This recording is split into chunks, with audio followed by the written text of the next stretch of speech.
အားလုံးပဲမင်္ဂလာပါ Soft Pro Control PSC HMI SCADA Facebook page နဲ့ YouTube channel ကနေပြီးတော့ကြိုဆိုလိုက်ပါတယ်ဒီနေ့ကျွန်တော်share page နဲ့ကျွန်တော်လေးပြီးခဲ့တဲ့ project တွေမှာကျွန်တော်ဒီ PSC နဲ့ပတ်သက်တဲ့ project တွေကိုပဲပြောထားတဲ့ကြောင့်မို့နည်းနည်းလေးလည်းပြင်းနေလိမ့်မယ်လို့ထင်ပါတယ်ဒီတစ်ပတ်မှာတော့ကျွန်တော်ကဘာလဲဆိုရင် motor control နဲ့ပတ်သက်တဲ့ဒီ project ကို share ပေးခြင်းပါတယ်ဘာ project လဲဆိုရင်ကျွန်တော်တို့က sequential motor control project ပါဥပမာဆိုရင်ကျွန်တော်တို့က motor 3လုံးရှိမှာပေါ့ motor 1 motor 2နဲ့ motor 3ဆိုပြီးတော့3လုံးရှိမယ်ဒီ motor 3လုံးမှာဆိုရင်ဥပမာပြ conveyor 3လုံးနဲ့ conveyor 3ခုလည်းပြောလို့ရတာပေါ့ဥပမာ conveyor 1 conveyor 2 conveyor 3ဒီမှာဆိုရင်ကျွန်တော်တို့ဗာလဲဆိုရင်ပထမဆုံးအနေနဲ့ motor number 1ကို run မယ် motor number 1 run ပြီးတော့မှ motor number 2က run လို့ရမယ် motor number 2 run ပြီးတော့မှ motor number 3က run လို့ရမယ် sequence နဲ့ပေါ့ motor 1 2 3ပြန် off လို့ရှိရင်လည်း motor ကိုကျွန်တော်1ကို direct off လို့မရပါဘူး3 off ပြီးမှ2 off ပြီးမှ1 off ပါမယ်တကယ်လို့ဒီ motor 3လုံးတစ်ပြိုင်နက်ရက်ရှင်ဆိုတော့ကျွန်တော်တို့ emergency stop button ကိုနှိပ်ပြီးတော့တစ်ပြိုင်နက်3လုံးကိုရပ်လိုက်လို့ရပါတယ်ဒါဆိုကျွန်တော်တို့ဗာလဲ sequential motor control project ပါဒီမှာဆိုရင်ကျွန်တော်တို့က sequential motor control principal operation ကိုကျွန်တော်တို့ပြထားပါတယ်အခုဒီမှာဆိုကျွန်တော်တို့ဗာလဲဆိုရင်MCB လို့ခေါ်တဲ့ကျွန်တော်တို့ကMCB ကျွန်တော်တို့ကဒီcircuit breaker ကိုကျွန်တော်online မှာဒါဆိုရင်ကျွန်တော်တို့ဗာလဲဒီမှာဆိုရင်3 phase R1B power supply ရောက်သွားမယ်ပြီးလို့ရှိရင်ကျွန်တော်တို့ဒီမှာ motor 1 and motor 2 and motor 3ကိုကျွန်တော်ဘာနဲ့ control လုပ်မလဲဆိုရင် magnetic contactor K1 K2 K3 နဲ့ control လုပ်မယ်ပြီးရင်ကျွန်တော်တို့ overload relay ထည့်မယ်ဒါဆိုကျွန်တော်တို့အရင်ဆုံး motor 1ကို online မှာ K1 ကိုကျွန်တော်ခတ်လိုက်မယ်ဒါဆိုလို့ရှိရင် motor 1စပြီးတော့လုပ်ပါပြီအခုချိန်မှာကျွန်တော်ဗာဆို motor 1ကိုပြန်ပြီးတော့ off လို့ရတယ် on လို့ရပါတယ်ပြီးရင် motor 2ကကြတော့ကျွန်တော်တို့ကဗာလဲ K2 ကိုကတ်လိုက်လို့ရှိရင် motor 2ကလုပ်ပါမယ်ဒါဆိုကျွန်တော် K2 ကိုကတ်လိုက်မယ် K2 ကိုကတ်လိုက်လို့ရှိရင် motor 2ကလုပ်တယ်ဒီချိန်မှာ motor 1 off လို့မရဘူး motor 2ကို off ပြီးတော့မှ motor 1ကပြန် off လို့ရမယ်ပြန် on လဲ motor 1ကို on ပြီးတော့မှ motor 2ကို on လို့ရမယ် motor 1နဲ့ motor 2 on ပြီးတော့မှကျွန်တော်တို့ motor 3ကို on မယ်ဒါဆိုရင် motor 3 K3 ကတ်လိုက်ရင် motor 3 on သွားမယ်ပြန် off လို့ခြင်းလဲကျွန်တော်တို့ sequence လိုက်ပဲ motor 3အရင် off မယ် motor 2 off မယ် motor 1 off မယ် on လို့ရှိရင် motor 1 on မယ် motor 1 on မယ်ပြီးရင်ကျွန်တော်တို့ဗာလဲ motor 2 on မယ်ပြီးရင်ကျွန်တော်တို့က motor 3 on မယ်ဒါဒီကျွန်တော်တို့ဗာလဲ sequential motor control ပါဒီမှာဆိုလို့ရှိရင်ကျွန်တော်တို့ကဗာလဲဆိုရင်ဘာကိုရှင်းပြပေးခြင်းဆိုရင်ကျွန်တော်တို့ဗာလဲ sequential motor power connection ကိုကျွန်တော်ရှင်းပြမယ်ခုနကတော့ကျွန်တော်တို့ဒီ power magnetic contactor နေပြီးတော့ကျွန်တော်တို့ဒီmotor ဘယ်လိုချိန်မလဲပေါ့ဒါကိုကျွန်တော်ရှင်းပြပေးမှာဖြစ်ပါတယ်အခုဒီမှာဆိုကျွန်တော်ဘာလို့လဲ 4 pole circuit breaker လိုပါမယ်ပြီးလို့ရှိရင်ကျွန်တော်ဗာလဲ magnetic contactor ကျွန်တော်တို့က motor 1 အတွက် K1 မှာပြီးရင်ကျွန်တော်တို့ဗာလဲ thermal overload relay ပြီးလို့ရှိရင်ကျွန်တော်တို့က motor ပါမယ်ပြီးလို့ရှိရင်ကျွန်တော်တို့ကဗာလဲmagnetic contactor motor 2အတွက်ကျွန်တော်တို့က K2 အနေနဲ့ magnetic contactor ရှိမယ်ပြီးရင် thermal overload relay ရှိမယ်ပြီးလို့ရှိရင်ကျွန်တော်တို့ကဗာလဲ motor ရှိမယ်အဲ့လိုပဲကျွန်တော်တို့က motor number 3အတွက်ဆိုလို့ရှိရင်ကျွန်တော်တို့က magnetic contactor motor number 3အတွက် K3 ရှိမယ်ပြီးလို့ရှိရင်ကျွန်တော်တို့ဗာလဲ magnetic thermal overload relay ရှိမယ်ပြီးလို့ရှိရင်ကျွန်တော်ဗာလဲ motor 3လုံးဒါဆိုရင်sequential motor ဘယ်လို run လဲဆိုတော့ power connection ကျွန်တော်ချိန်ပြမယ်အရင်ဆုံးကျွန်တော်ဗာလဲဆိုရင် 4 pole circuit breaker ကိုကျွန်တော်တို့ကred yellow blue ကျွန်တော် neutral ဆိုတဲ့cable လေးချောင်းဆက်သွယ်လိုက်မယ် neutral တော့ဒီမှာ power circuit မှာမသုံးပါဘူး neutral ဒီ control circuit အတွက်ပါပြီးတော့မှကျွန်တော်ဗာလဲဒီ red cable ကိုကျွန်တော်တို့က magnetic contactor K1 motor 1နဲ့ကျွန်တော်တို့က red cable ကိုကျွန်တော်တို့တွေ့တန်းပေးလိုက်မယ်အပြင် yellow cable ကိုကျွန်တော်တို့တွေ့တန်းပေးမယ်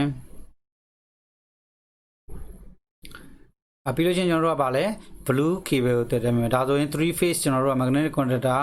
K1 ကို motor 1အတွက်ရောက်ပါပြီအထက်ကိုကြောက်ကျွန်တော်တို့က overload relay ရဲ့ T1 T2 T3 ကနေမှ motor ကိုသွားမယ်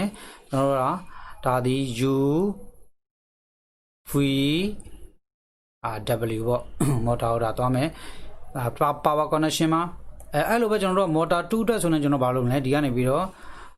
rack cable ကို तो टाइम पे लाए में पीलोशन येलो पीलोशन जनरो बाले blue hello भाई Janeiro motor तो पावर के वजह रो T1 T2 T3 Janeiro Tame वालों रलिया नहीं भी जनरो बाले U V पीलो जनरो W जो भी होता है टाइम पे लाए में फिर बाले हेलो भाई मोटर नंबर 3 तो ले जनरो बाले केबल रख केबल होते में पीलोशन येलो केबल पीलोशन जनरो ब्लू केबलဒါဆိုလို့ရှိရင်ကျွန်တော်တို့ကမော်တာအတွက်အောက်ပုတ်ကိုကြတော့တာမယ်ဝါလို့ relay ရပဲ T1 T2 T3 ကနေပြီးတော့ U V W ကိုကျွန်တော်တို့ကတွေ့တန်းပြမှာဖြစ်ပါတယ်ဒါဒီကျွန်တော်တို့ကsequential motor control အတွက် power circuit ပါနောက်တစ်ခါကျကျွန်တော်တို့ကဘာကိုပြမလဲဆိုလို့ရှိရင်ကျွန်တော်တို့ကဒီ sequential motor control ရဲ့ကျွန်တော်တို့ကဘာလဲဟို control wiring ပေါ့ control wiring diagram ကျွန်တော်ဒီမှာပြပေးမယ်အခုဒီမှာဆိုကျွန်တော်တို့က control wiring ဖြစ်တဲ့ကြောင့်မို့ကျွန်တော်တို့က two phase နဲ့ပေါ့AC light fan neutral နဲ့ပဲကျွန်တော်ပြပေးမယ်24 volt လည်းအတူတူပါပဲဒါဆိုရင်ကျွန်တော်တို့ကအရင်ဆုံးlight wire ပေါ့ပြီးလို့ရှိရင်240 volt light wire ပြီးရင်ကျွန်တော်တို့ကneutral wire ရှိမယ်ဟုတ်ပြီအဲ့မှာကျွန်တော်တို့ကပထမဆုံးအနေနဲ့ဘာကိုတွေ့တမ်းလဲဆိုရင်ကျွန်တော်တို့က emergency stop button ဒါဒီ e stop ပါe stop အဲ့ဒါကိုကျွန်တော်တို့ ES ဆိုပြီးတော့namely ပေါ့နာမည်ပေးလိုက်မယ်ပြီးလို့ရှိရင်ကျွန်တော်တို့ကနောက်တစ်ခုအနေနဲ့ဘာတွေ့တမ်းလဲဆိုရင် motor 1 အတွက် stop push button ကျွန်တော်ပြောမှာဒါဒီ stop push button မှာဒီကောင်ဒီ motor 1ရဲ့ stop push button S1 ဆိုပြီးကျွန်တော်တို့သတ်မှတ်ပေးလိုက်မယ်နောက်တစ်ခုကကြောက်ကျွန်တော်တို့ဘာတွေ့တမ်းတော့မလဲဆိုလို့ရှိရင်ဒီ motor 1အတွက်ကိုပဲကျွန်တော်တို့က stop push button ကိုတွေ့တမ်းပေးမှာဖြစ်ပါတယ်ဒါဒီ motor 1အတွက် stop push button S2 လို့ကျွန်တော်တို့ကသတ်မှတ်ပေးထားမယ်ပြီးရင်ကျွန်တော်တို့ဗာလဲ magnetic conductor ဒီကောင်ဒီကျွန်တော်တို့က motor 1အတွက် K1 ပေါ့နော် motor 1အတွက် K1 ကျွန်တော်တို့ magnetic conductor A1 နဲ့ A2 A1 ဒီကျွန်တော်တို့က live ဒီ S2 stop button လာတဲ့ဟာဒီ A1 ကိုသွားပြီးကျွန်တော်ဒီ neutral လာတဲ့ဟာဒီ A2 ကိုသွားမယ်ပြီးရင်ကျွန်တော်တို့ဗာလဲဒီ motor 1အတွက် live light ပေါ့running light ပေါ့ဒါ running light ကိုလည်းကျွန်တော်တို့ဒီမှာတွေ့တန်းပေးသွားမှာဖြစ်ပါတယ်ဒါဒီ magnetic conductor ကိုခွပြီးတော့ဒါ motor 1အတွက် running light ကိုကျွန်တော်တို့တွေ့တန်းထားတယ်ပြီးလို့ရှိရင်ကျွန်တော်တို့ကဘာရှိလဲဆိုလို့ရှိရင်ကျွန်တော်တို့ကဒီတော့ကျွန်တော်တို့က sub holding ဒီ K1 ကတ်လို့ရှိရင်ကျွန်တော်တို့ကဒီ M1 နဲ့ start button ကိုနှိပ်ပြီးလို့ပြန်ကွာတဲ့အချိန်မှာသူ့ကို sub holding လုပ်ရမယ်K1 ရဲ့ magnetic conductor ရဲ့ normally open contact zone ကျွန်တော်ယူလိုက်မယ် K1 ရဲ့ magnetic conductor normally open contact zone ကျွန်တော်ယူလိုက်မယ်ဒါဆိုလို့ရှိရင်ကျွန်တော်တို့ဗာလဲ motor 1စပြီးတော့အလုပ်လုပ်လို့ရပါပြီအဲ့တော့ကျွန်တော်တို့ motor 2တက်ဆိုလို့ရှိရင်ကျွန်တော်တို့ဗာလဲဒီ emergency stop button ရဲ့အဆုံးအမှာချင်းကျွန်တော်တို့ key ပဲတွေ့တန်းလိုက်မယ်ပြီးရင်ကျွန်တော်တို့ကအရင်ဆုံးstop push button ကိုကျွန်တော်ထည့်မယ်ဒါဒီ M2 အတွက် stop push button ကျွန်တော်တို့ M2 အတွက်ဖြစ်တဲ့ကြောင့်မလို့ S3 S1 S2 S3 ပေါ့ S3 မှာကျွန်တော်တို့ဒါ S3 S1 S2 S3 ဆိုတာတော့ဒါကိုယ့်ဘက်ကိုသတ်မှတ်ထားတဲ့နှုန်းသတ်မှတ်ထားတဲ့ abbreviation မှာကိုကြိုက်တာတတ်မှတ်လို့ရပါတယ်အဓိကတော့ဒါကျွန်တော်တို့ဒီ control wiring ကိုဘယ်လိုတွေ့တမ်းလဲဆိုတော့ပြသခြင်းဖြစ်ပါတယ်ပြီးရင်ကျွန်တော်တို့ဘာကိုတွေ့တမ်းမလဲM2 အတွက်ကို motor 2အတွက်ကိုကျွန်တော်တို့က stop push button တွေ့တမ်းမယ်M2 အတွက် stop push button ကိုတွေ့တမ်းမယ်ဒီကောင်ကိုကျွန်တော်တို့ဗာလဲ S4 ဆိုပြီးသတ်မှတ်လိုက်မယ်ဟုတ်ကဲ့ဒီမှာကျတော့ဗာလဲဆိုတော့ကျွန်တော်တို့က motor 1 on ပြီးမှ motor 2ကို on မှာဖြစ်တဲ့ကြောင့်မို့ motor 1ရဲ့ normally open contact zone ကိုကျွန်တော်တို့ဒီမှာယူရမှာဖြစ်ပါတယ်အဲ့အတွက်ကိုကျွန်တော်ကnormally open contact zone ယူဖို့အတွက်ကျွန်တော်နေရာခြံထားခဲ့မယ်ပြီးလို့ရှိရင်ကျွန်တော်ဗာလဲ K1 ရဲ့ K2 ရဲ့ magnetic conductor K2 ရဲ့ကျွန်တော်တို့ A2 မှာ wire ဆက်လိုက်မယ်အဲ့လိုပဲ neutral wire ကိုလည်းဒီmotor number 2ရဲ့ K2 မှာချိတ်လိုက်မယ်ဟုတ်ကဲ့နော်ပြီးလို့ရှိရင်ကျွန်တော်တို့ဗာလဲ live light ပေါ့ဒီ motor 2 running light motor 2 running light ကိုလည်းကျွန်တော်တို့ magnetic conductor မှာခွပြီးတော့ချိတ်ပေးလိုက်မှာဖြစ်ပါတယ်အဲ့တော့ M1 motor 1လေတော့မှ motor 2လေခြင်းကြောင့်ကျွန်တော်ဗာလဲ motor 1ရဲ့ normally open contact zone ကျွန်တော်ဒီမှာယူပြီးတော့သုံးပေးမယ်ဒါဒီ motor 1ရဲ့ K1 ရဲ့ normally open contact zone ကျွန်တော်ယူမယ်အဲ့တော့မှကျွန်တော်ဗာလဲ motor 1 on မှပဲ motor 2ကို on လုပ်ရမယ် motor 1မ on မှနဲ့ motor 2ကိုဘလို့မှ on လို့မရပါဘူးပြီးရင်ကျွန်တော်ဗာလဲ sub holding circuit အတွက်ဆိုလို့ရှိရင် K2 ရဲ့ normally open contact zone ကိုဒီ motor 2ရဲ့ start button ခွပြီးတော့ကျွန်တော်တို့ယူထားရမယ်ဒါဒီ sub holding အတွက်ပါဒါဆိုလို့ရှိရင်ကျွန်တော်တို့ဗာလဲ motor 2အတွက်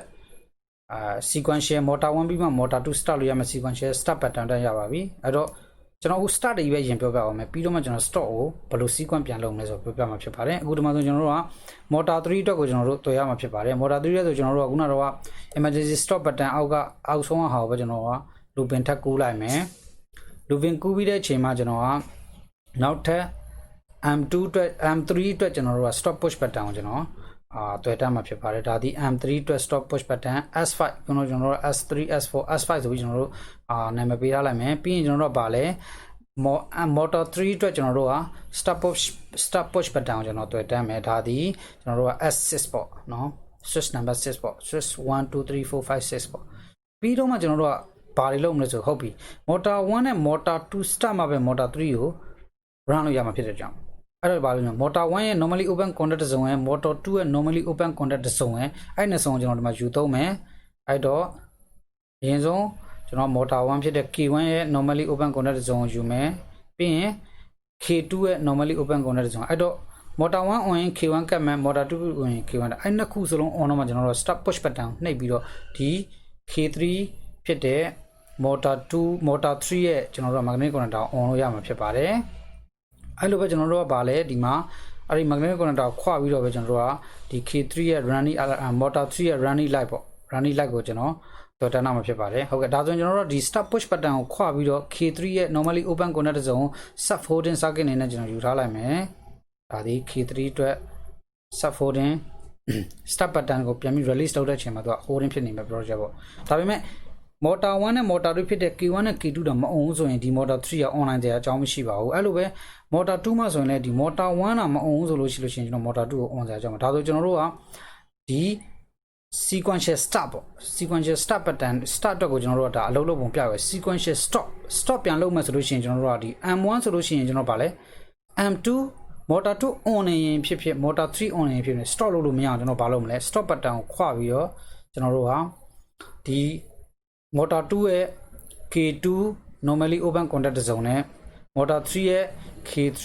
normally open contact zone ကိုကျွန်တော်တို့က stop push button ကိုခွာထားလိုက်မယ်ဒါဆိုလို့ရှိရင်ကျွန်တော်တို့ကတကယ်လို့ဒါ motor 2နဲ့ motor 3တခုခု on နေမယ်ဆိုလို့ရှိရင်ကျွန်တော်တို့က stop push button ကိုဘလို့ပဲနှိပ်ကျွန်တော်တို့ကဒီmotor 1က off မှာမဟုတ်ပါဘူးတကယ်လို့လုံးဝ off ရှင်နေဆိုတော့ emergency stop ဖြစ်တဲ့ e stop button ကိုနှိပ်ရမှာဖြစ်ပါတယ်အဲဒါဆိုကျွန်တော်တို့ motor 1အတွက်ကျွန်တော်တို့က motor 2ရဲ့ contact zone နဲ့ motor 3ရဲ့ contact zone ကို stop push button ကိုခွာပြီးတော့ကျွန်တော်တို့ကယူလာမယ် normally open ကိုအဲ့တော့ motor 2အတွက်ကျတော့ကျွန်တော်ဗာလဲ motor 1ကိုစဉ်းစားကြမလို့တော့ stop button တို့ကြောင့် motor 3ကိုပြန်စဉ်းစားအဲ့တော့ motor 3ရဲ့ normally open contact zone ကို stop push button ကိုကျွန်တော်တို့ခွာပြီးတော့ယူလိုက်မယ်ဒါဒီ motor 3ပြကြောင့် K3 ရဲ့ normally open ကိုဒါဆိုကျွန်တော်တို့က stop push button အတွက်ဘလို့ stop sequence ဘလို့ sequence ဘလို့အလုပ်လုပ်လဲဆိုတော့ပြလို့ပြဒါဆိုကျွန်တော်တို့ကဗာလဲ sequence start stop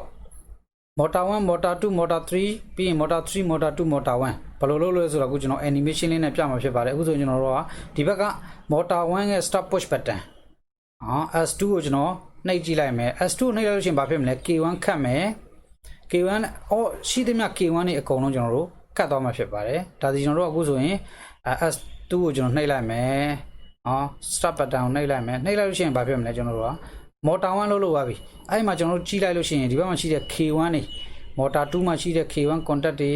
motor 3မှာရှိတဲ့ K1 contact တွေအကုန်လုံးကျွန်တော်တို့ကတ်သွားပါပြီဒါဆိုအခုဘာဖြစ်မလဲကျွန်တော်တို့ကနောက်တစ်ချက် M2 ရဲ့ stop button ကိုနှိပ်ရင် motor 2လဲလို့ရပြီဘာကြောင့်လဲဆိုတော့ကျွန်တော်တို့ကဒီ K1 contact က normally close ဖြစ်သွားပြီဖြစ်တဲ့ကြောင့်ကျွန်တော်တို့က motor 2ရဲ့ stop button ကိုကျွန်တော်ထပ်နှိပ်လိုက်တော့မယ် motor 2ရဲ့ stop button ကိုနှိပ်လိုက်တဲ့အချိန်ကြာလို့ရှိရင်stop button နှိပ်ရင်ကျွန်တော်ဗာလဲ motor 2လဲမယ်အဲ့လိုပဲကျွန်တော်ဗာလဲ K2 တွေအကုန်လုံးပြန်ကတ်သွားမယ်ဒါဆိုခုဗာလဲ K1 ရော K2 ရောနှစ်ခုစလုံးကတ်ပြီးဆိုလို့ရှိရင်ကျွန်တော်တို့ဗာလဲ motor 3ရဲ့ stop push button ကိုကျွန်တော်နှိပ်လို့ရပါပြီဒါဆိုရင်ကျွန်တော်တို့ဗာလဲ motor 3လဲပါပြီတကယ်လို့ဒါ motor 2 motor 1တခု off ထားတယ်ဆို motor 3ကိုလဲလို့မရပါဘူးဒါဆိုအခုကျွန်တော် motor 3ရဲ့ stop push button ကိုကျွန်တော်နှိပ်လိုက်မယ်ဒါဆိုလို့ရှိရင်ကျွန်တော်တို့ဗာလဲ motor 3ရဲ့ K3 အကုန်ကတ်သွားပါပြီဒါဆိုရင်အခုဒီမှာဆိုရင်ကျွန်တော်တို့က motor 3လဲ on သွားပြီဒါဆိုရင်အခုကျွန်တော်တို့ဒီမှာကြည့်လို့ရမယ်အပေါ်က stop push button တွေကိုကြည့်လိုက်မယ်နော် S1 S3 နဲ့ S5 ကိုကျွန်တော်တို့ကြည့်လိုက်မယ်ဟုတ်ကဲ့အခုဆိုကျွန်တော်ဗာလဲ motor 3ကို store လို့ရတယ်။ဘာကြောင့်ဆို motor 3မှာဘာ interlock မှမရှိဘူး။ motor 2ကိုကြည့်မယ်နော်။ဘာလဲကျွန်တော်တို့ motor 3ရဲ့ K3 contact လေးတစ်စုံနဲ့ကျွန်တော်တို့ lock ပြန်တော့အခုချိန်မှာ motor 2ကိုကျွန်တော် store လုပ်လို့မရဘူး။အဲ့လိုပဲ motor 1ကိုလည်းကျွန်တော်တို့ store လုပ်လို့မရ။ဘာကြောင့်လဲ motor 2ရဲ့ K2 နဲ့ motor 3ရဲ့ K3 ကကျွန်တော်တို့မှာကတ်နေတယ်။အဲ့တော့ကျွန်တော်တို့ sequential ပြန်ပြီးတော့ off ကျင်နေဆိုလို့ရှိရင်ကျွန်တော်တို့ဘာလုပ်မလဲ။ K3 ရဲ့ stop motor 3ရဲ့ stop M3 stop push button ကျွန်တော်နှိပ်လိုက်မယ်နော် S5 ကိုကျွန်တော်နှိပ်ပြီးဒါဆိုရင် S5 ကိုနှိပ်လိုက်တဲ့အချိန်မှာကျွန်တော် motor 3 off သွားပြီအဲ့ဒီအချိန်မှာဗာလဲ K3 နဲ့ပတ်သက်တဲ့ contact တွေအကုန်လုံးက normally open ပြန်ဖြစ်ကုန်ပြီအခုဒီမှာဆိုလို့ရှိရင်M2 ရဲ့ stop push button မှာရှိတဲ့ K3 ကလည်းကွာသွားပြီ M1 ရဲ့ stop push button မှာရှိတဲ့ K3 ကတော့ဒါပေမဲ့ M1 ကကျွန်တော်တို့ motor 1ကိုကျွန်တော်တို့ stop လုပ်လို့ရတာမရဘာကြောင့်လဲ motor 2 on နေကြမှာ K2 ကကျွန်တော်တို့ဒီstop push button လက်ချင်းလောက်ထားကြမှာကျွန်တော်တို့ stop push button ဘယ်လိုနဲ့ K2 ကlash လောက်ထားတဲ့ကြောင့်ကျွန်တော်က off လိုက်အဲ့တော့ဘာလုပ်မလဲ motor 2ကိုအရင် off ကမယ်ဒါဆိုအခုကျွန်တော် motor 2ကို off လိုက်မယ် motor 2 press လုပ်လိုက်မယ်ဒါဆို motor 2ကို press လုပ်လိုက်ရင်ဘာဖြစ်လဲ K2 တွေအားလုံးခွာသွားပြီနော် K2 တွေအားလုံးခွာသွားပြီအခုချိန်မှာဆိုရင်ကျွန်တော်ကြည့်မယ် motor 3ကိုကျွန်တော် start လုပ်လို့ရလားမရတော့ဘာကြောင့်လဲ K2 ခွာသွားတဲ့ကြောင့် motor 2ကို motor 3ကို start လုပ်လို့မရဘူး start လုပ်ချင်ဘာလုပ်မလဲ motor 2ကိုပြန်ပြီးတော့ start ပြန်လုပ်ပြီးတော့မှ motor 3ကိုstart လုပ်လို့ရအောင်။ဒါဆိုလို့ရှိရင်ကျွန်တော်တို့က motor 1ကို stop လုပ်ဖို့အတွက်motor 1ရဲ့ stop push button S1 ကိုနှိပ်လို့ရပြီလား။ရပါပြီ။ဘာကြောင့်လဲ K2 နဲ့ K3 ကွာသွားပြီဆိုတဲ့အကြောင်းကိုကျွန်တော်တို့ဒါဆိုရင် stop push button ကိုကျွန်တော်နှိပ်လိုက်မယ်။ဒါဆိုရင်ဗာလဲ motor 1 off သွားပြီ။အဲ့လိုပဲကျွန်တော်တို့ဗာလဲ K1 contact တွေအကုန်လုံး off သွားပြီဖြစ်ပါတယ်။ဒါဆိုရင်အခုဒီမှာဆိုလို့ရှိရင်ကျွန်တော်တို့က sequential motor control ပေါ့ဘယ်လိုလုပ်လို့လဲဆိုတာကိုကျွန်တော်ကstart push button နဲ့နှိပ် stop push button နဲ့နှိပ်ပြီးတော့ဒါကျွန်တော်ပြခဲ့ခြင်းဖြစ်ပါတယ်။ဒါဒီကျွန်တော်တို့ကပြန်ပြီးတော့ start လုပ်မယ်ဆိုရင် stop လုပ်မယ်ဆိုရင် M3 motor 2ပြီးတော့မှ motor 3အဲ့လိုပဲOkay ဒါဒီကျွန်တော်တို့ sequential motor control ဘလို့ control wiring ဘလို့တက်တန်းလဲဆိုတော့ကျွန်တော်ပြသခြင်းဖြစ်ပါတယ်အခုနောက်တစ်ခါကျတော့ကျွန်တော်တို့ကဘာကိုပြမလဲဆိုရင်တကယ် actual မှာ magnetic contactor တွေဟောနေနေနဲ့ကျွန်တော်ဘလို့ချိန်မလဲဆိုတာကိုပြပါမယ်အခုဒါဆိုကျွန်တော်တို့ဗာလဲ 2 pole circuit breaker ကျွန်တော်တို့တစ်လုံးကိုဆက်တယ်ဒါဒီ live နဲ့ neutral အတွက်ပေါ့နောက်တစ်ခါကျတော့ကျွန်တော် motor 1အတွက်ကျွန်တော်တို့က K1 magnetic contactor ရှိမယ်ပြီးရင် K1 ရဲ့ auxiliary contact ဒီမှာကျွန်တော်တို့ဗာလဲ normally open contact နှစ်စုံသုံးမယ်အဲ့တော့ဒီ K1 မှာလည်းနောက်တဲ့ normally open contact တစ်စုံရှိသေးတယ်နော်အဲ့တော့ကျွန်တော်တို့က motor 1အတွက်K1 ရဲ့ auxiliary contact ရှိမယ်ပြီးရင်ကျွန်တော်ဗာလဲကျွန်တော်တို့က emergency stop button ကျွန်တော်ရှိမယ်ဒီဟာဒီကျွန်တော်တို့ဗာလဲ panel ရဲ့အဖုံးမှာရှိမယ်ထဲထဲဒီ magnetic contactor တွေကတော့panel ရဲ့ base ပေါ်မှာမျက်နှာပြင်ပေါ်မှာကျွန်တော်တို့ကဒီDIN ray နဲ့ install လုပ်မှာပေါ့နော်အခုဒီမှာ e stop push button ရှိမယ်ပြီးရင်ဗာလဲကျွန်တော်တို့က motor 1အတွက် stop push button ရှိမယ်ပြီးရင် motor 1အတွက် stop push button ရှိမယ်အဲ့လိုပဲကျွန်တော်တို့ဗာလဲ motor 1အတွက်ကျွန်တော်တို့ကpilot light ဒါ motor 1အတွက် running light ကိုကျွန်တော်panel မှာတွေ့တက်မယ်အဲ့လိုပဲကျွန်တော်တို့ကဗာလဲဆိုရင်ဒီ panel ဘုံထဲမှာဆိုရင်ကျွန်တော်တို့က motor 2အတွက်ကျွန်တော်တို့က K2 magnetic contactor ရှိမယ်ပြီးရင် K2 ရဲ့ auxiliary contact normally open contact နဲ့စုံပေါ့ဒီဘက် K2 မှာလည်းကျွန်တော်တို့က normally open contact စုံရှိပါသေးတယ်ပြီးရင်ကျွန်တော်တို့ကဘာရှိမလဲဆိုရင် M2 ရဲ့ motor 2ရဲ့ stop push button ကို panel ရဲ့ဖုံးမှာတွေ့မယ်ပြီးတော့ M2 ရဲ့ stop push button ကိုတွေ့မယ်ပြီးလို့ရှိရင် M2 အတွက် motor 2 running pilot light ကိုကျွန်တော်install လုပ်မယ်ပြီးရင်ကျွန်တော်တို့ဗာလဲmotor 3အတွက်ကျွန်တော်တို့က K3 ကိုinstall လုပ်မယ်ပြီးရင် K3 ရဲ့ auxiliary normally open contact နဲ့စုံပါတဲ့ auxiliary contact ကိုကျွန်တော် install လုပ်မယ်ပြီးရင်ကျွန်တော်ဗာလဲ motor 3ရဲ့ stop push button ရှိမယ် motor 3ရဲ့ stop push button ရှိမယ်ပြီးလို့ရှိရင်ကျွန်တော်တို့က motor 3ရဲ့ running light pilot light ရှိမယ်ဒါဆိုရင်ကျွန်တော်တို့ကဒီတကယ် actual ပေါ့အခုဒီမှာကျွန်တော်ဗာလဲဆိုရင်တာမယ် overload relay တွေကိုကျွန်တော်ဒီမှာထည့်မပြထားဘူး။ဘာကြောင့်လဲဆိုတော့ကျွန်တော် control လုပ်တာကိုပဲကျွန်တော်ပြချင်တဲ့အကြောင်းမို့တာမယ် overload relay ကိုကျွန်တော်ဒီမှာ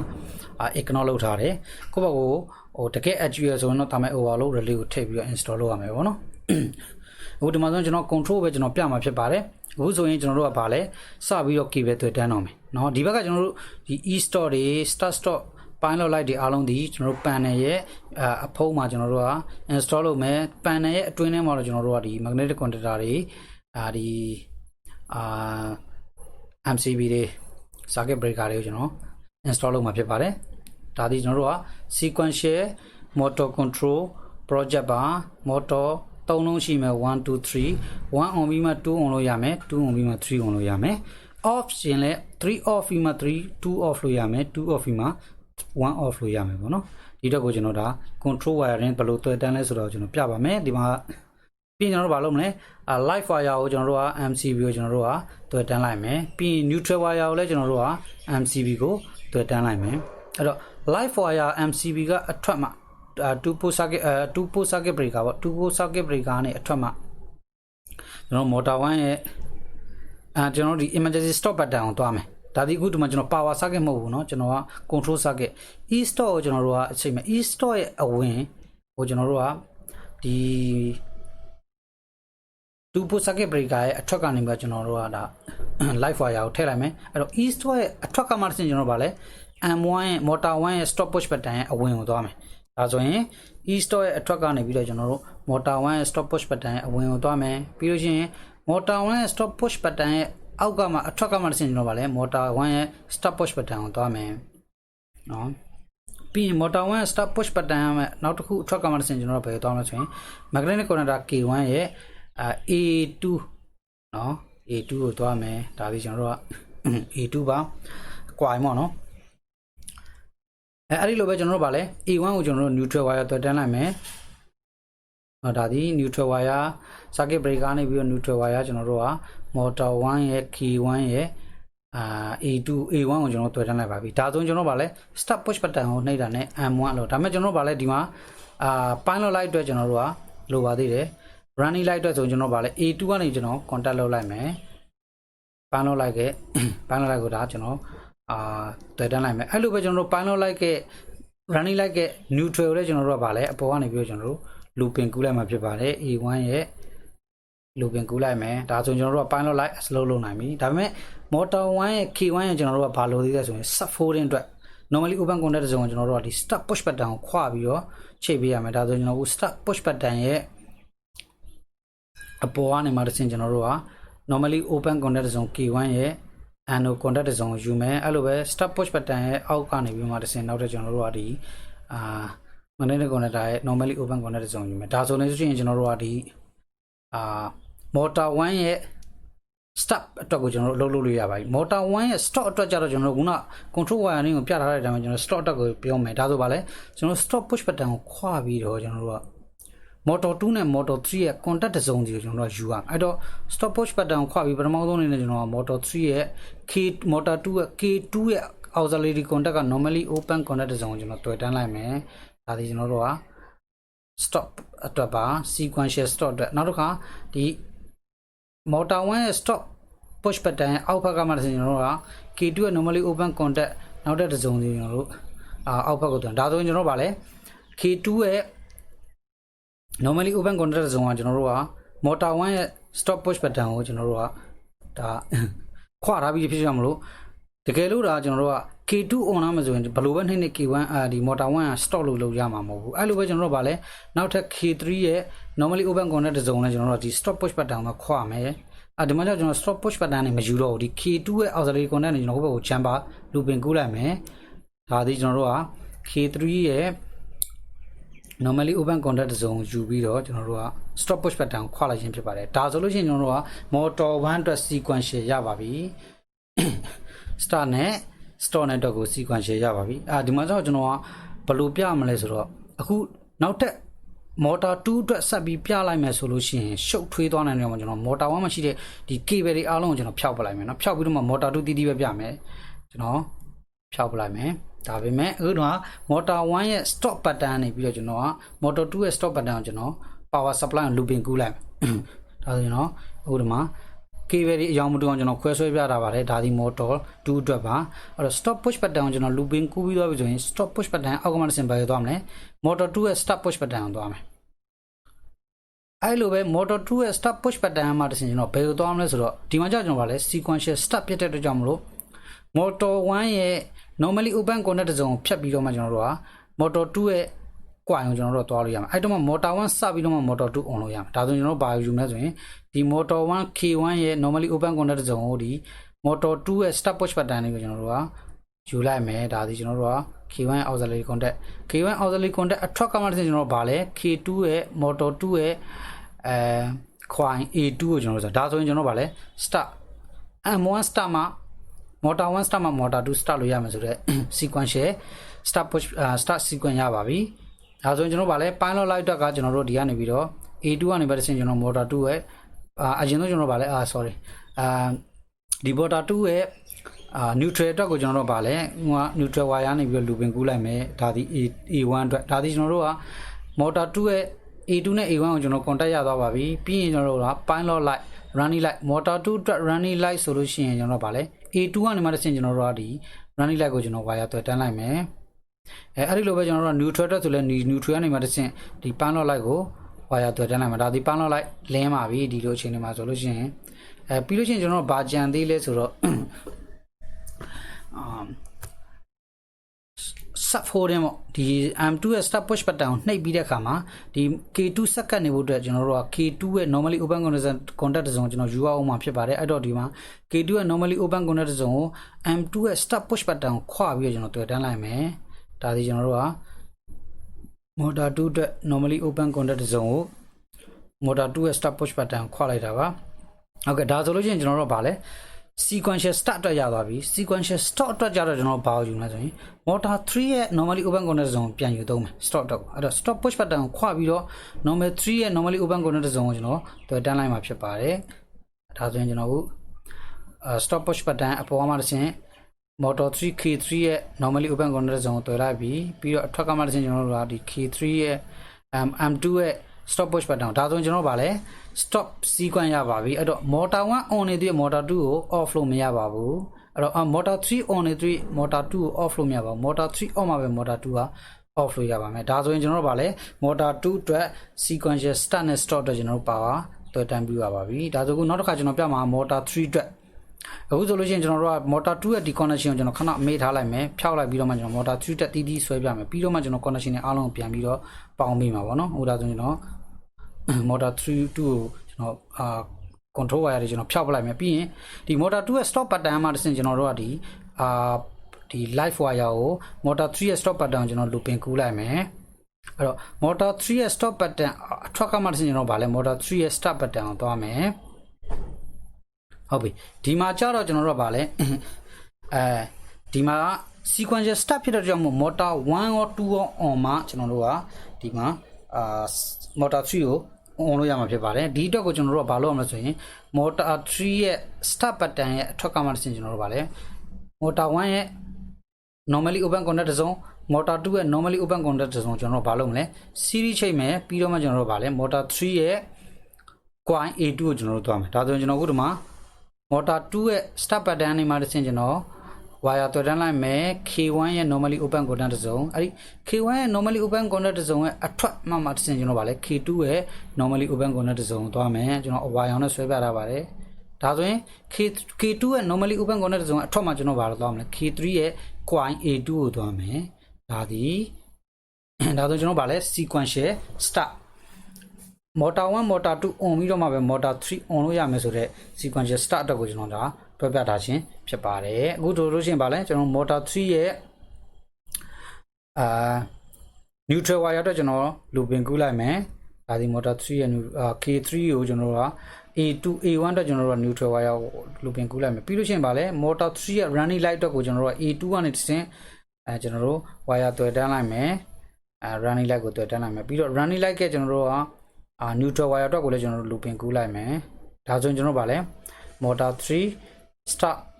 လုပ်လို့ရပါပြီ stop sequence အတွက်ကြတော့ကျွန်တော်ဗာလုပ်မလဲဆိုတော့ဒီမှာဘာမှမလုပ်ပါဘူးဘာကြောင့်လဲဆိုတော့ motor 3ကိုဒီ stop push button ကိုနှိပ်လိုက်တာနဲ့ဒါ motor 3ကအလုပ်လို့ off သွားမှာဖြစ်ပါတယ်အဲ့တော့မှကျွန်တော်ဗာလဲ motor 2အတွက်ကိုပြန်ဆင်းလာမယ် motor 2ကတခါ stop push button ကိုနှိပ်မယ်ဆိုရင် motor 3 off မှာ motor 2ရဲ့ stop push button ကိုနှိပ်လို့ရမယ် motor 1ကြတော့လေ3နဲ့2နဲ့ off မှာ stop push button နဲ့နှိပ်လို့ရမှာဒါဆိုကျွန်တော်တို့ sequential start stop အတွက်ဘယ်လို wire ရင်းတွေ့တန်းထားလဲဆိုတာကိုကျွန်တော်ပြသခြင်းဖြစ်ပါတယ်အခုဒီမှာကျွန်တော်ဗာလဲဆိုရင် K3 motor 3အတွက်ကျွန်တော် sub folding လိုပါသေးတယ်ဒီ set folding ကို start push button ကိုခွပြီးတော့ K3 ရဲ့ normally open contact တစ်စုံကိုယူသုံးမယ်ဒါဆိုကျွန်တော်တို့ကဒီမှာဆိုရင် start push button ကိုခွပြီးတော့ K3 ရဲ့ normally open contact တစ်စုံကိုကျွန်တော်ယူသုံးလိုက်ပါပြီဒါဒီကျွန်တော်တို့ကဒီ motor 3ရဲ့ start button နှိပ်ပြီးတဲ့အခါမှာဒီ K3 second နေဖို့အတွက်ပါဒါဆိုရင်အခုကျွန်တော်တို့ဒီမှာ motor 3အတွက်ကျွန်တော်တို့က sequential start or stop ကျွန်တော်တို့ရေးပြီးတော့ပြီဖြစ်ပါတယ်ဟုတ်ကဲ့ဒါဆိုရင်ကျွန်တော်အခုဒီမှာပြန်ပြီးတော့ကျွန်တော်ပြပေးမှာတော့ဒီ control wire တွေအကုန်လုံးတစ်ခုချင်းစီကျွန်တော် motor 1အတွက် motor 2အတွက် motor 3အတွက်ပေါ့ဒါဆိုအခု motor 1အတွက်ကျွန်တော်ပြမယ်ဆိုရင်ဒါဒီ motor 1အတွက် control wire အစုံမှာနော်ဒါဆိုရင်ကြည့်လို့ရပါတယ်ဒါဆိုရင် motor 1အတွက် control wire အစုံမှာmotor 2အတွက်ဆိုလို့ရှိရင်ကျွန်တော် motor 1မှာမဖြောက်တော့ဘူးเนาะ motor 2အတွက်ပြမယ် motor 2အတွက်ဆိုရင်ဒါဒီ motor 2အတွက်အစုံမှာဒါဒီကျွန်တော်တို့ကblue color နဲ့ကျွန်တော်ဆွဲပေးထားတယ်အဲ့တော့ motor 1က red color နဲ့ကျွန်တော်ဆွဲပေးထားတယ် motor 2က blue color နဲ့ဆွဲပေးထားတယ် motor 3ကျတော့ကျွန်တော်ဗာလဲကျွန်တော်တို့က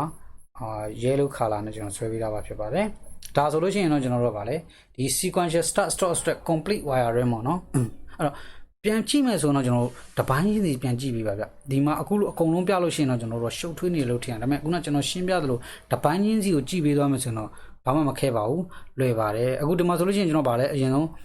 ဒီ magnetic circuit breaker 2 volt circuit breaker ကိုကျွန်တော် on လိုက်မယ်ဒါကျွန်တော် run ပြမယ်ပေါ့နော်ဒါဆို on လိုက်ပြီ2 volt circuit breaker on ပြီးတဲ့အချိန်မှာကျွန်တော် motor 1ရဲ့ကျွန်တော်ဗာလုပ်မလဲအရင်ဆုံးဒီ start push button နှိပ်မယ် start push button နှိပ်လိုက်လို့ရှိရင်ကျွန်တော်ဗာပြမလဲဒီဘက်motor 1 လင်းမယ်ဒါဆိုရင်ကျွန်တော် stop push button ကိုနှိပ်လိုက်မယ်ဒါဆိုရင်ခုပါလိမ့်မယ် motor 1 light on သွားပြီ motor 1 magnetic connector တက်သွားပြီနောက်တစ်ခုကျကျွန်တော်ဗာလဲဒီ motor 2ရဲ့ stop push button ကိုကျွန်တော်အခု stop push button ကိုနှိပ်မယ်ဒါစီကျွန်တော်တို့ဗာလဲ motor 1အခုဆို off လို့ရတယ် motor 1ရဲ့ဒီ stop push button ကိုနှိပ် off မယ်ဒါဆိုရင်ခုမှာ motor 1ရဲ့ stop push button နှိပ် off သွားမယ်နော်ပြီးရင် motor 1ရဲ့ကျွန်တော် stop push button ကိုပြန်နှိပ်မယ်ဒါဒီ on သွားမယ်ပြီးရင် motor 2အဲ့လိုပဲ motor 2ရဲ့ဒီ stop push button နှိပ်ရင် motor 2 on မယ်အခုကျွန်တော်နှိပ်လိုက်မယ် motor 2 on သွားပြီနော်ဒါဆိုရင်အခုကျွန်တော်ပြန် off ပြင်နေဆိုရင် motor 2ရဲ့ stop push button ကိုနှိပ်လိုက် off သွားပြီ on မယ် off မယ် on မယ် off မယ် motor 1ကလည်းအဲ့လိုပဲ off မယ်ဥပမာ motor 1 on မယ် motor 2 on မယ်နော်ပြီးလို့ရှိရင် motor 2 off မယ် motor 1 ဒါရတယ် motor 3တော့မ on နဲ့ motor 1 on မယ် motor 2 on မယ်ပြီးရင်ကျွန်တော် motor 3ကိုကျွန်တော် on မယ်ဆိုရင် motor 3ရဲ့ stop button ကိုနှိပ်လိုက်မယ်ဟုတ်ကဲ့ဒီအချိန်မှာကျွန်တော်တို့က motor 2နဲ့ motor 1 ကို off လို့မရတော့ပါဘူး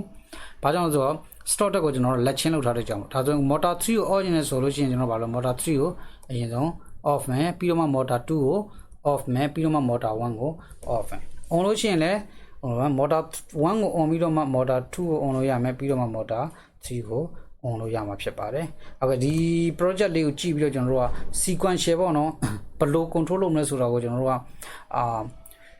knowledge ယူလို့ရပါတယ်နောက် simple ကျွန်တော်တို့ကဒီ sequential တက်ကိုဘယ်လိုယူရမှာဟုတ်ကဲ့ sequential တက်ဆိုတော့ကျွန်တော်တို့တခုခုပြောချင်တာကတော့ sequential တက်ဆိုတော့ကျွန်တော်တို့က start button တွေမှာကျွန်တော်တို့က series ရဲ့ series ချိတ်ပြီးတော့ stop button တွေမှာကျွန်တော်တို့က parallel ချိတ်ရမှာဖြစ်ပါတယ်အဲ့ concept လေးတစ်ခုကိုပဲကျွန်တော်မှတ်ထားပါဒါဆိုလို့ရှိရင်ကျွန်တော်တို့ကဒီ motor control နဲ့ပတ်သက်လို့လွယ်လင်းတူ wiring တွေတွေ့တန်းလို့ရမယ် control လုပ်လို့ရမယ်လို့ကျွန်တော်အတက်ပြောနိုင်ပါတယ်အခုဒီမှာကျွန်တော်တို့ကဒီ conventional wire control sequential motor control ကိုကျွန်တော်ပြောပြခြင်းအပြင်ကျွန်တော်တို့နားလည်လိမ့်မယ်လို့လည်းယုံကြည်ပါတယ်အားလုံးကိုလည်းကျေးဇူးတင်ပါတယ်